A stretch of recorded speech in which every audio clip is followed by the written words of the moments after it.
have a very special guest today, Sabrina Brown, or Positive Lady on Instagram, as you might know her. We met, how many years ago was that? Like 8 years ago? Yeah. And let me tell you the story. Yeah, please. So it was casting for a pilot. I think it was for an actual network, maybe the BBC or something like that. And it was at WeWork Studios in Old Street, Farringdon area. And it was like improv, just no script, improv, cry your eyes out, basically. So we were both coming out of the room in tears. It was quite a fun experience. I know. Crazy times. Crazy times and long transformation since then. Because I've been following your journey on Instagram all this time, and occasionally we message and like, how are you doing? Like, I'm in Portugal, I'm in Bali, like everywhere, which I love. And there are a few things that, especially following the conversation that we just had, I wanted to start with talking about change and what it means to actually want to change. Is change always good for you? And is change always what you think it is? Because sometimes we have this perception that change will transform our life. So, we start eating healthy and we, change our diet or change our skincare routine, something simple like that, or move to a different country, right? And it doesn't actually. Great questions. I feel like my second name could be change. I've changed a lot. Well, they do say every cell in your body changes every 7 years. You're like a completely different human. So it's only natural to want to change. Is change always good? What is good and bad? We can debate that. I think change is the only constant in this life. And people who don't change or they avoid change, they kind of get left behind. And, they're those people that are like, oh, back in my day, Yeah. But I think it's, as you said, sometimes we think change is good and then it turns out to have the counter effect. But I think everything happens for a reason and we have to go through those pains potentially and that challenge that will teach us something. And it certainly has led me where I am today. I wouldn't have been here if I hadn't made those changes that were kind of wild and crazy. And talking about how I went vegan. This was now probably 10 years ago I went vegan. And then I was vegan for 7 years basically. And it was great at the beginning. I loved it. I had so much energy. I was so lean. I was very much a part of the vegan community and it was a great community to be in. And I inspired so many people to eat less meat and go vegan. And it was, my identity for a really long time. And I started having these health challenges that I didn't really notice until it was almost too late. Because they happen so gradually and so slowly that I think as humans, we underestimate when things start showing up in our health and we don't take them seriously, or they become so normalized after a while that we don't actually address them and it's just becomes the new normal. But I still kept having these thoughts of like, this is not how I should be feeling at 29. I shouldn't be taking naps at 30 when I'm doing everything right and eating right, the most healthy way. And my skin was really, so bad, like acne. I looked so frail, like I was so pale and like gray almost. And I looked very, very old. I look back on it now and I see the photos and videos now and I'm like, oh my gosh, like poor her. Like I just want to give her a hug and just be like, it's going to be okay. But I think what really, I guess, sparked it is my mom and my grandma being really worried about me and seeing me and being like, you don't look well. Like you are teeny tiny, like you you don't look healthy. And I didn't feel healthy and had a lot of gut problems. I wasn't absorbing nutrients, wasn't absorbing food at the end of my vegan journey. And I had to change again. And it was funny because it was 7 years of being vegan, right? So it's almost like poetic after 7 years to go back to eating a whole foods, animal-based, not just animal, but, I guess whole foods with animal products included again. And here I am now, I think 2.5 years later, and thriving and not needing naps and glowing skin, if I say so myself. And just just feeling 100 times better. And being able to share this journey and my transformation with others, I guess, is probably the biggest blessing out of all this. Were you hard on yourself when you moved back? Because I was actually not vegan, but vegetarian for a brief period of time. And I moved back to London when I separated with my ex-boyfriend. And I started eating meat all this time, and now I'm eating meat again. And there was this period of time where I was a bit hard on myself. Were you hard on yourself? The guilt that you feel when your identity is shifted again, it's really hard because I was such an advocate about it on Instagram, and I felt so much shame and guilt around sharing that I had changed back to not being vegan. And when I finally was ready to share, I was getting a lot of hate and bullying, and that was to be expected, of course. Even friends who kind of, distanced themselves from me. The most comments that I get when I share my transformation from being sick to healthy again, how I healed myself through nutrition, through feminine biohacking, but is that I just wasn't educated enough about what I was eating, and that's why I wasn't feeling well. And that it was my fault, basically, and that veganism is the only way and the only way to be healthy, and that I just lacked knowledge. And it's so interesting because I get it. I was angry too as a vegan. I wasn't angry at people. I wouldn't have left comments on people's page, but I remember how I was feeling as a vegan person.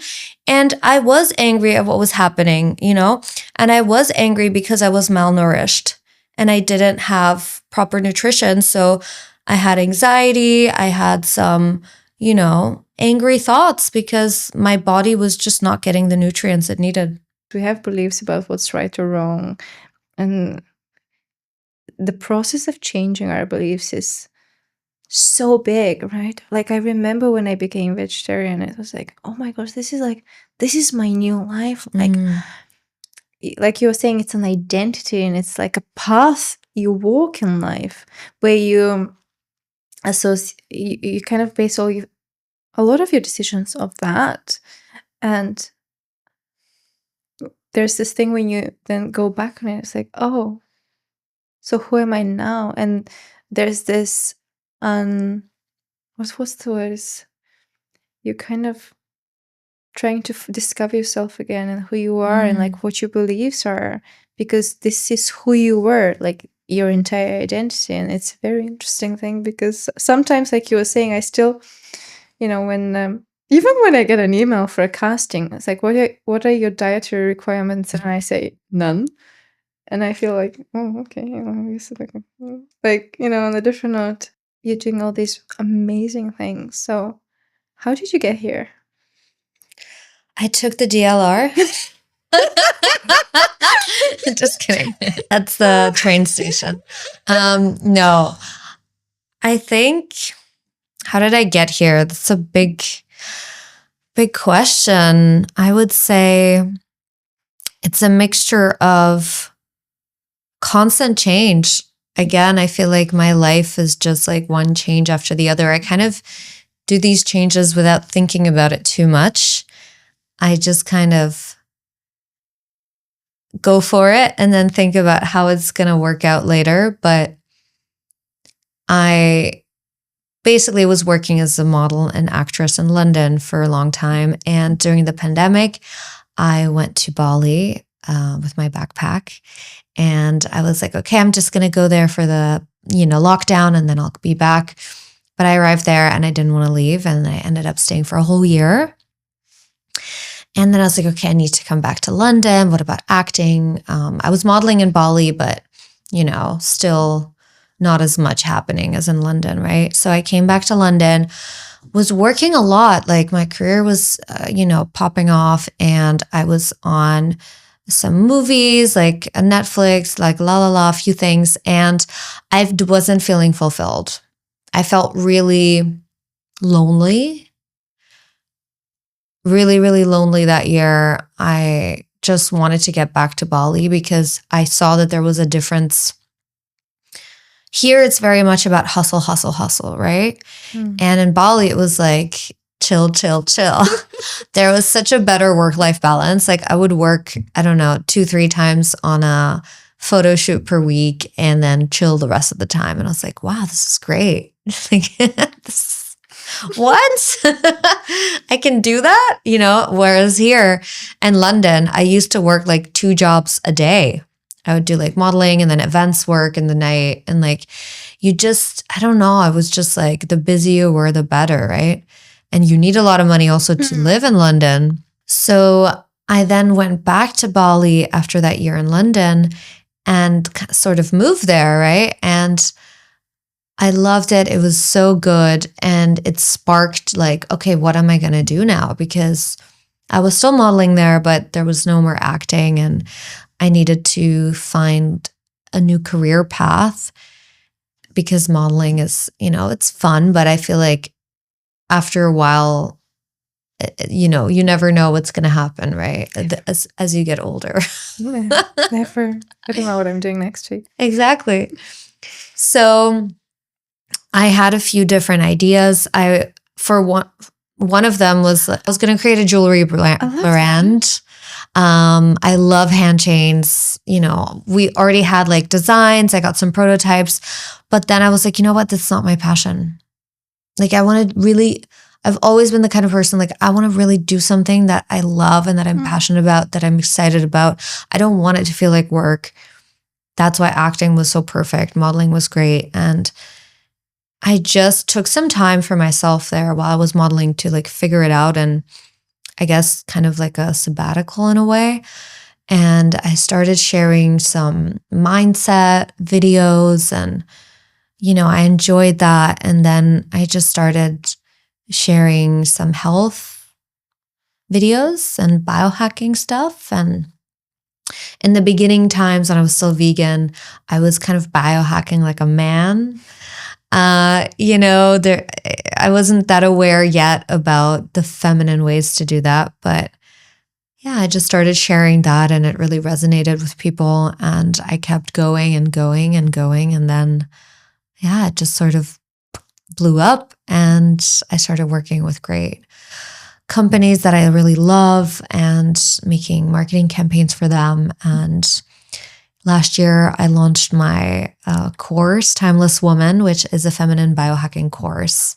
So that was really exciting to help women optimize their health. And, so many women are burnt out and they don't have the lifestyle habits to understand what to change. And I just put everything together that I learned on myself and through research in the last like 5 years. And yeah, it's been great. It's been a wonderful journey so far. And now I'm back in London, which is great. Which is why we met on Monday. Yes. At a fitness event, which is amazing. Talking about serendipity, right? Uh-huh. Because this episode alone has been in the making for about maybe 6 or 7 months when I first messaged you. And then we just randomly see each other. And that's the thing, like, universe works in mysterious ways, right?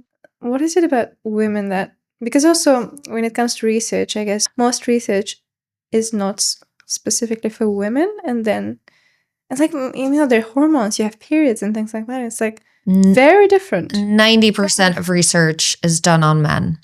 Even research where it says it's been done on women is actually done on women that are in menopause so that they don't have their menstrual cycle, because women who menstruate, it's really, really difficult to do research on them because of the fluctuations that we go through on a week-to-week basis.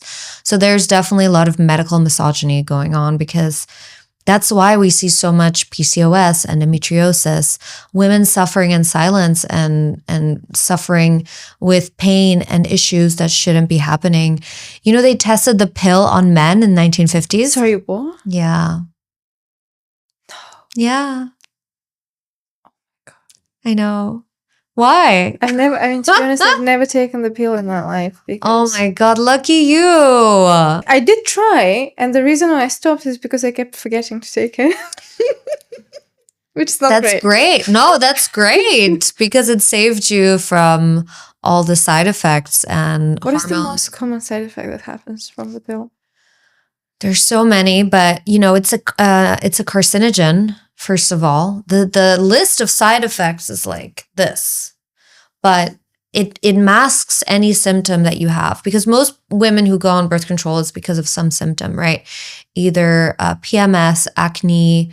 Of course, they also don't want to get pregnant, but a woman can only get pregnant around 6 days per month, whereas men can get a woman pregnant every single day. So who should really be taking birth control? But there's no birth control for men, right? There isn't, because they did a test. They did do a prototype for birth control for men, but they took it for a couple weeks and they were in light discomfort, so they discontinued. There's a few things happening when you're on birth control. First of all, women, we will be attracted to someone more similar to our genetics, because the hormones, pheromones that we're attracted to will get disrupted with a birth control. So a lot of women, actually, there's been studies that when they come off of birth control, they're not even attracted to their partner anymore. It creates a lot of deficiencies, nutrient deficiencies in your body as well when you're on the pill. It can make you anxious, depression. That's what I experienced. And pains. There's a lot of different symptoms that people get, and most women don't know that it's from their birth control. It also creates this thing of you just don't have your normal cycle, and you want to have your cycle. You want to go through the ups and downs without being on birth control, because that's your superpower as a woman. And when you don't have that, it's like you're numbing your superpower. And maybe that is why there's birth control, so that we don't use our superpower, or we're numbed to it as women. Everything around women, periods, hormones, it's kind of like a taboo topic. So like you don't really talk about it. Well, I think now we are, thankfully. But still, it's kind of a negative connotation. Yeah, I think the conversation is getting better, for sure. And more people are talking about it. I think men are starting to want to understand a little bit more, but a lot has to be done. I mean, ideally, what we want to see is children, or like teenagers, having proper education on their hormones, and boys being a part of it, because otherwise they don't know what's happening. And actually, for them, it's such a advantage to know, like, you know, this is happening this week, and this is why women are the way that they are, and they're not just like every day the same like men, you know. And that would be amazing. And then, I mean, I remember I wish I had this information when I was a teenager, right? Because you just get told like, sex is bad, use protection. Like, I got my period so young. How old were you? I was 10. No, sorry, I was 11. Oh, that's wow. Still really young. I got it when I was 13. And I remember I was so happy, and I was happy until it started being extremely painful immediately. And then I was like, oh, I could have waited a bit longer. I know. I didn't know anything about it. I feel like my mom didn't really tell me much either. Did your mom tell you much about it? Well, I mean, I was excited to get it, right? So I must have known what it is. However, I didn't know the reality of it.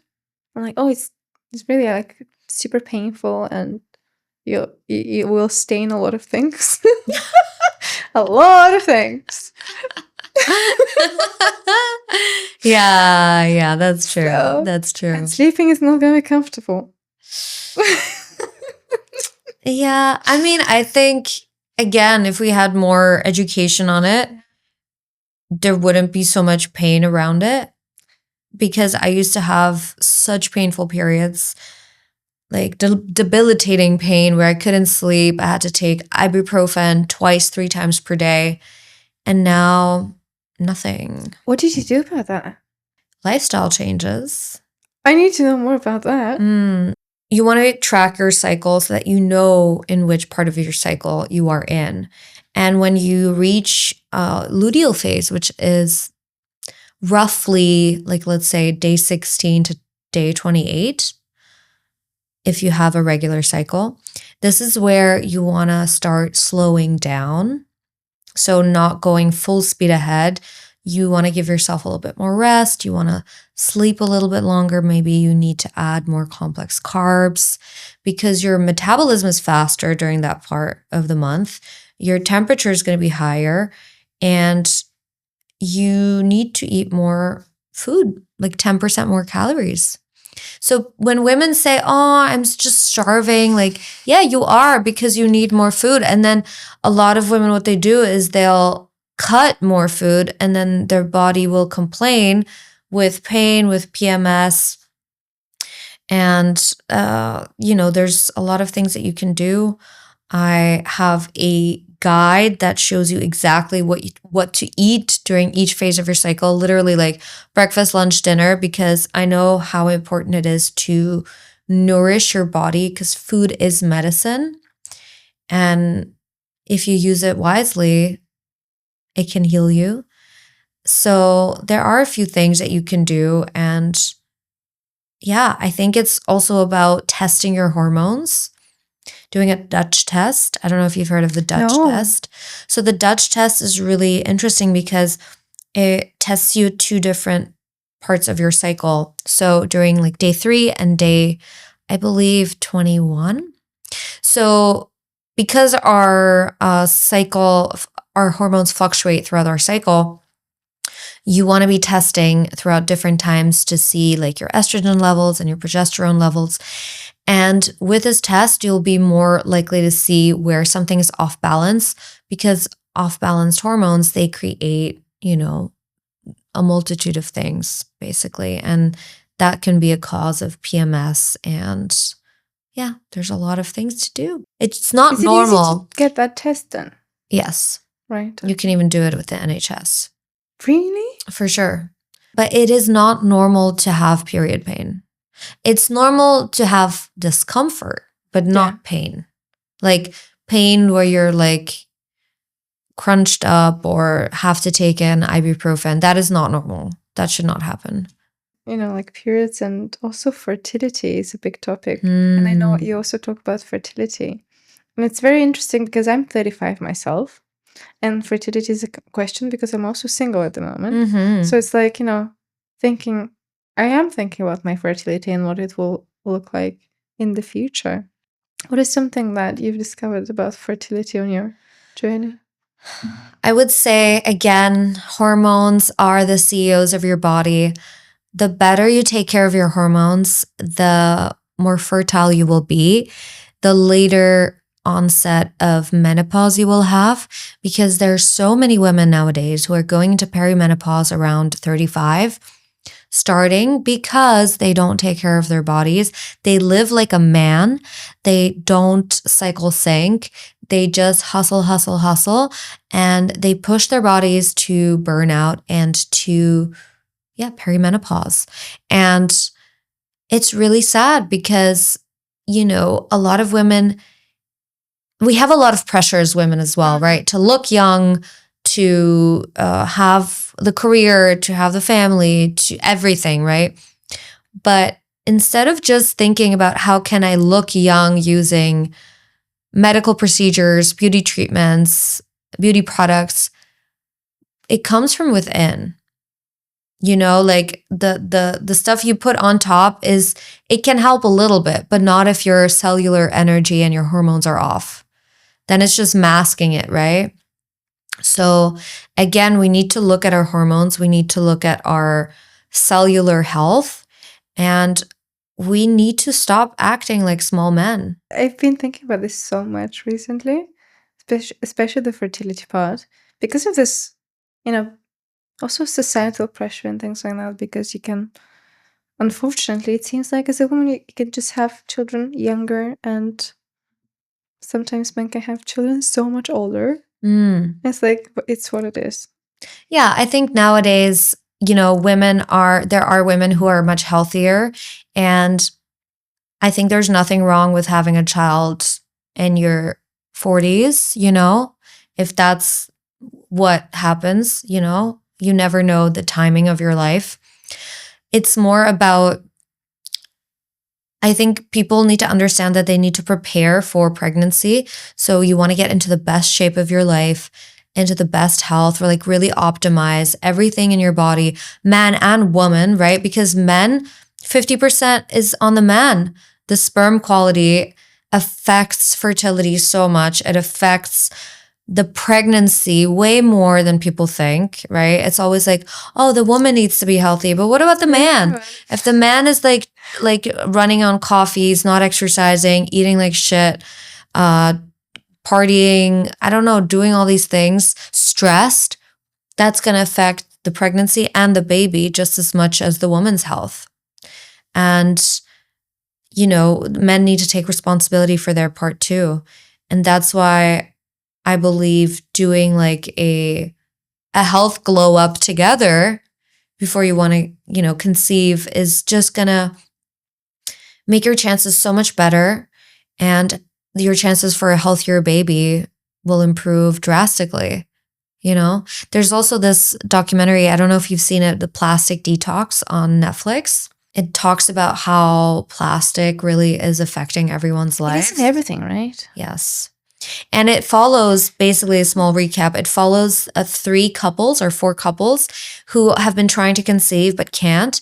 And this woman, the researcher on plastic and how it affects our bodies, she transforms their lifestyle and does like a swap of their home care, beauty care, all these products in their homes that are creating environmental toxic load on their body. So they do a testing before and after. And before they do the swaps, it's like really high environmental toxin level. And after like 3 months, it drops down drastically and they're able to conceive. So this is another factor that people often don't look at when trying to conceive and looking into their health, right? It's like there's so many factors nowadays to take into consideration, which is why I am so obsessed with biohacking, because you kind of have to in 2026. Like if you're not biohacking, what are you doing?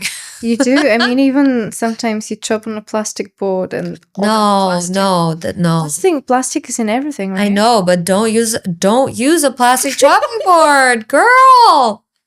No. Throw it out. I know it, because you can see the plastic like coming off. You're literally just chopping plastic into your food. Yeah, nice. I think this statistic is every week of you using the chopping board is like a credit card worth. I don't know, maybe that's too much, but it's a lot. It's unnecessary. It's such a small swap, Even like the coating, of the pans, better to use stainless steel. Mm-hmm. And also not to use nonstick. Exactly, because that nonstick just ends up being in your tummy. Great. In your body. So I mean, when you think about, so I was speaking to someone on the podcast actually about, the importance of detoxing. And when people like, back in the day, and we were talking about how back in the day things were not as they are now. There was basically no plastic in anything. There was nothing. I think it started like 1950s, 1940s, 50s, something like that. Like polyester clothing and things like that. When I was growing up, it was like everything was, proper materials, and there was no. I mean, also, I don't think I went to the supermarket, not me specifically, but like the food we had, until I was 8. We were just eating like homegrown food, or like bread from the local person who was doing it, and the cheese from the local person who was doing the cheese. That was it. Sounds dreamy. And then 8, I discovered Kit Kat or something like that. I don't know, like, the shop, and I want all these sweets. It's addictive. It's made to be addictive, right? Exactly. Yeah, I know. It's like you can't compare our grandmother's life to ours. Even our moms, right? They had such a different way of life. And I think it just changed drastically in like the last 20 years. Like all the plastic everywhere without thinking about the consequences it's going to have in our bodies. Even sperm has declined by 50% in the last 20 years. Like the quantity and the quality. There's a lot of men ejaculating a lot on, porn and stuff. So consumption. Yeah. Which is another topic. Yeah, that's a whole other conversation. It's rough out there. But you kind of have to laugh about it because, like, what else are you going to do? Well, that's the thing, right? You can sometimes get overwhelmed with information. For sure. And then you get depressed because it's seemingly negative, right? But you can't change anything with that. With just feeling negative for sure. Change anything. You have to, like, actually go and do things and, like, change things about your diet or the clothing you wear. Wear purple. Oh, yeah. So that's the thing. I don't know if we mentioned it before, but today we're just both wearing purple without planning to. I know. Like how we randomly met on Monday, obviously without planning to. Synchronicities. Yes.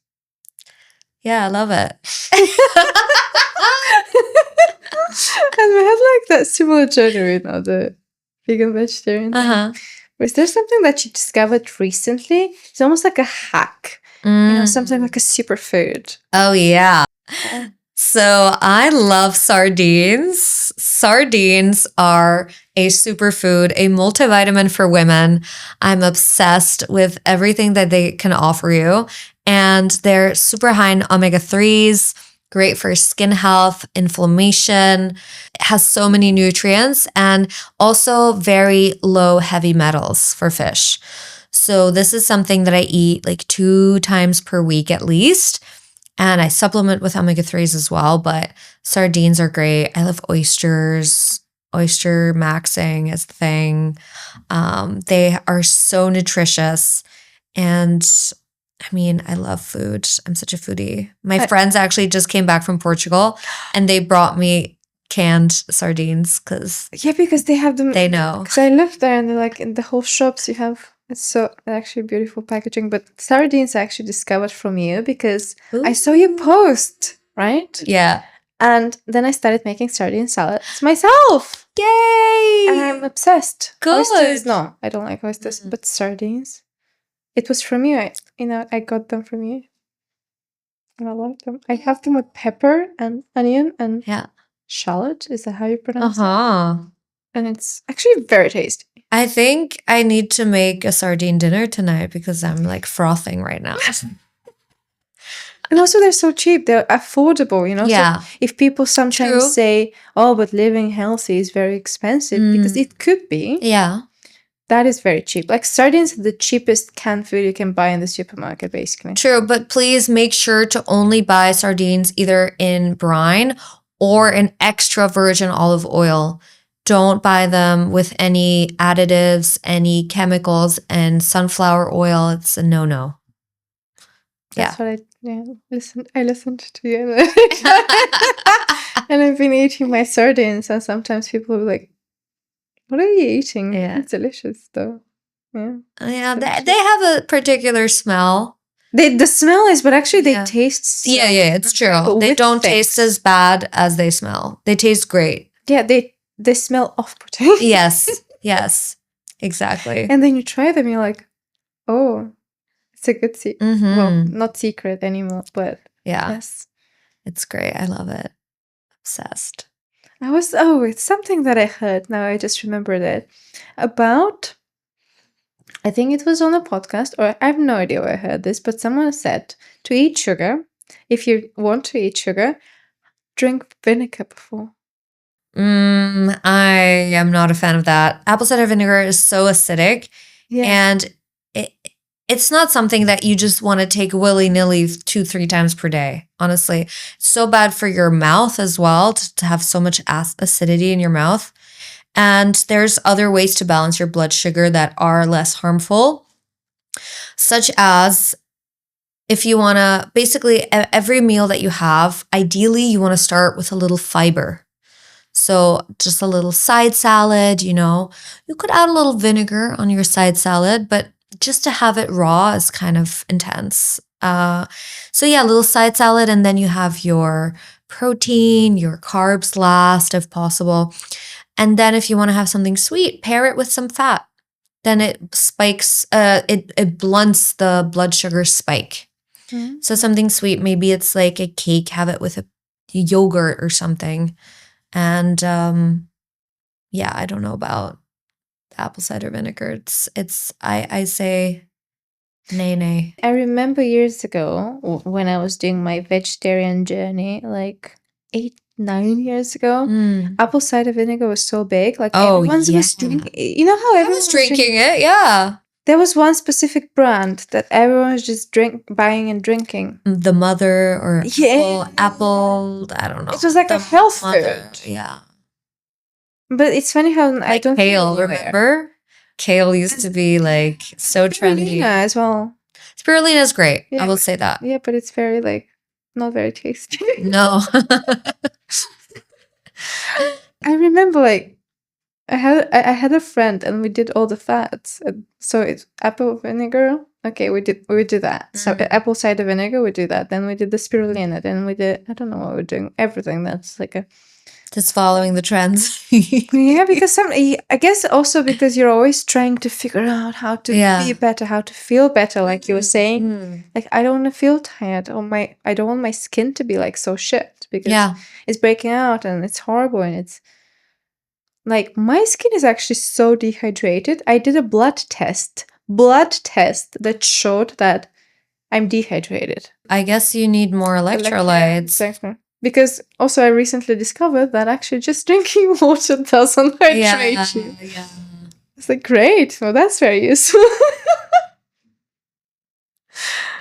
It's not great, but yeah, you should get some electrolytes.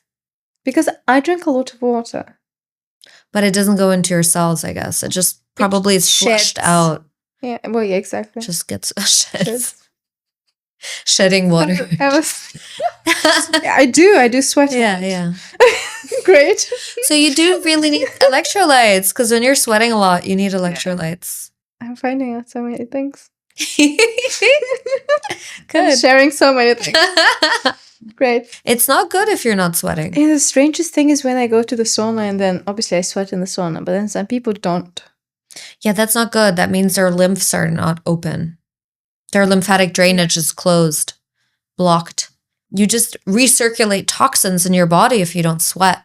All these normal things that nobody thinks about. You'd never think about. Like wearing polyester in the sauna. I mean, and just reabsorbing plastic into your skin. People don't think about that. I think I said to someone, and also because in Germany, for example, you don't really wear anything. Mm-hmm. But it's because of that. Yeah. To not reabsorb all the things you're wearing. It's why isn't everyone doing that? Towel is at least cotton. It's good. Exactly. I actually got a 100% organic cotton swimwear 2 weeks ago or a week ago, and it's so comfy and it's so good.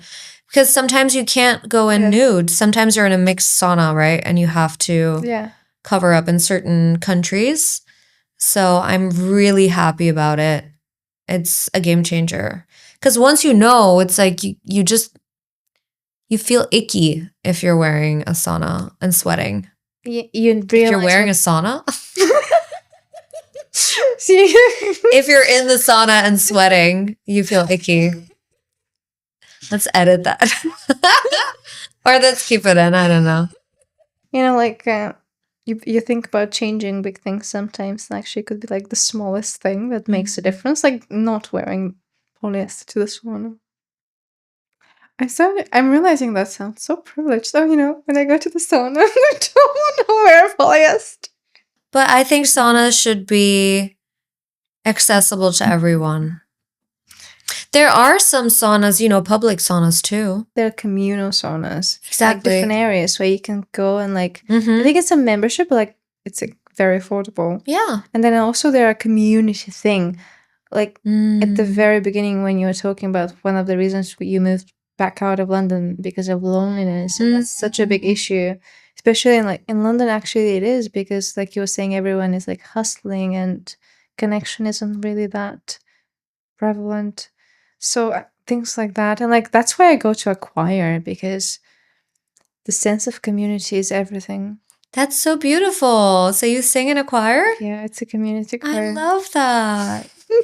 That's so nice. It's amazing. And it's like that kind of real connection when you go and like, and it's people that you wouldn't think you have anything in common with, like completely different ages. And you know, because you can do so much, but then if you're feeling lonely, if you're feeling empty, there's this kind of growing ball inside of you that is very damaging. So we need to be connected and we need to be in communities. 100%. 100%. Like we're made to be in community. And modern society is disconnecting us from that. And it's really, really sad. And, you know, community is everything. And it's one of the predictors of a long life. I'm glad that you have yours with your choir. That's beautiful. We're singing Bohemian Rhapsody for next concert. Yes. Where is it? It's in North London. Nice. Not going to say anymore. You can message me on Instagram if you want to. Yeah. And maybe I'll share. But but there's so many of them, like choirs, you know, saunas, community saunas. Like it's important to not think that doing one thing is, you know, like even like, you know, food or, you know, just like changing the clothes you're wearing. Your whole life has to serve you. It's true. For sure. We're multidimensional humans, you know. We're not meant to just do one thing forever and never change. Again, goes back to change is the only constant, and being uncomfortable and growing is a beautiful part of the human experience. And we need to challenge ourselves more to get out of our comfort zone, because that's where the magic happens. You comfortable with change now? I mean, yeah. Do you get excited by change? I do. I do get excited by change, and then sometimes I get overwhelmed by it and overstimulated. And I just have to come back to myself and to my nervous system practices. And just reminder, you know, last year I was traveling so much and I felt so unsettled because I hadn't found a new home base yet. And someone said something really powerful to me. They said, home is where you are. And if you feel comfortable in yourself, you can make any place your home. And I really took that in, and it made me feel so much better. And now I just keep remembering that anytime that I do feel unsettled, because I do really crave stability and a more permanent home base. But right now, that's just not in my plans. So I'm just taking it as it comes and enjoying this freedom that I have and this opportunity. When you're looking for that stability in a place that's outside of yourself, it might mean that you're not grounded.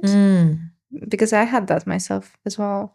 In the past, I would want something to provide stability for me, to give me a sense of security and safety, because I felt so unsafe and like just scared and lonely and like the little child that's like, oh, I'm alone, nobody loves me, that kind of thing. Nobody loves me and nobody takes care of me. So then you're looking for that outside of you. But when you ground yourself and you feel enough and you feel safe, then home can be where you are.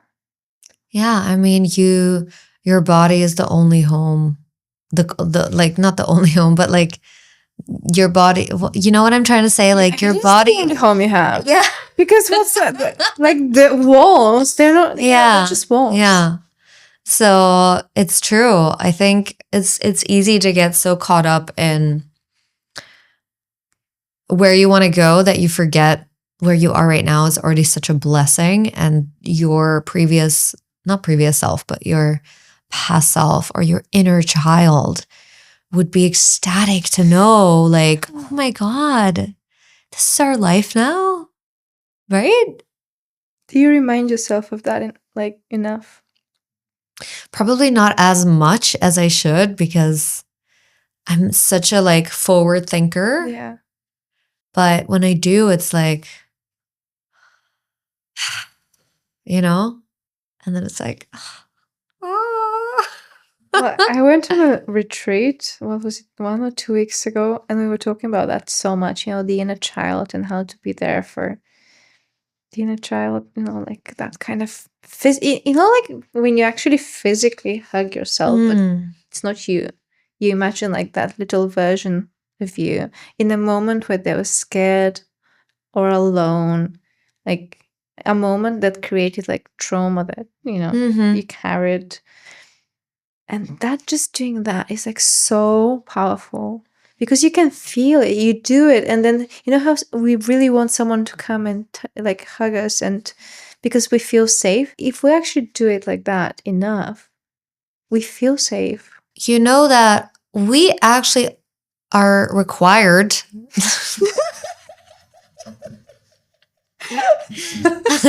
to have 8 hugs per day that last at least 10 seconds. That's actually the bare minimum, and we don't get that. We can hug each other. Yeah, I was going to say that when you were talking about the hug, I was like, we need to hug after for at least 8 seconds because that's when the oxytocin is released, I'm hug deficient then. I'm also hug deficient. I need more hugs. We can hug. We will hug. That's so sweet. We will hug. But not on camera. Laughing is good too. Also, this kind of like energetic thing, and it's so powerful. What was it? I had this thing on Facebook like years ago. Laughing makes my brain cells giggle. Oh, something like that. That's something cute. like, I don't know if that's the exact quote, and that made me laugh as well. That's cute. Life and your journey is an all-encompassing thing. It's not like one field, right? And it includes change and getting comfortable with change. Because, like, speaking for myself again, I used to be so uncomfortable with change. I spent 4.5 years working in retail at a tube station. Not even like an actual store, like in the middle of the walking path. Because I was scared going and doing what I wanted to. Because change. Oh yeah, I think we were talking about this before. We need to, well, as human beings, we normally associate a lot of pain with the process of change, with leaving stability or security or safety, and coming out of that like bubble.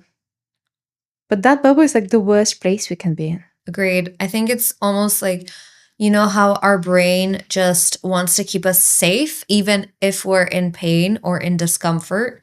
So if we do try to change something, I mean, it's funny because I feel like a lot of people, they try to change others, but then they don't stop to think how difficult it is to even change yourself, let alone someone else, And I think it's more about understanding that you have to move through that uncomfortable stage when you are changing, and that pain and discomfort or whatever you want to call it, maybe that suffering. because otherwise you will just suffer in what you already know because your brain wants to keep you safe. Because for the brain, right, everything that's new is like, danger, lion, Yeah, it's gonna eat me. exactly. And then 30 years, we did this amazing exercise at the retreat where it was like you had to imagine yourself in the future, but the worst version. Like if you don't change, the worst possible thing. Like you realize you've just started deteriorating. And it's like, I mean, I'm like, my fist. And it's so, because it was also a little bit of hypnotherapy, so you can really imagine it. And it's so grotesque of an image. Because that's the reality of not changing. Because if you don't do something now, it doesn't seem big because the result doesn't really come now. But in like 20 years. It's crazy. And, time is moving so quickly. It's almost like it's not affecting you now, but it will in a moment, Definitely better to move through the discomfort than to stay in it. What's the way you deal with discomfort?